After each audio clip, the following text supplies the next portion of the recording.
புதுச்சேரியில் பல மணி நேரம் பெய்த கனமழையால் ஏற்பட்ட வெள்ளப்பெருக்கில் பைக்குடன் அடித்துச் செல்லப்பட்ட நபரை கால்வாய் பகுதியில் தேடும் பணியில் போலீசார் மற்றும் தீயணைப்புத் துறையினர் ஈடுபட்டுள்ளனர்.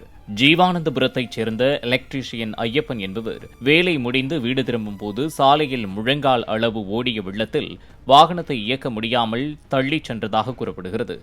இந்நிலையில் வெள்ளத்தில் இழுத்துச் சென்ற தனது பைக்கை பிடிக்க முயன்றபோது ஐயப்பனும் அடித்துச் செல்லப்பட்டதாக அப்பகுதியினர் தெரிவித்தனர்.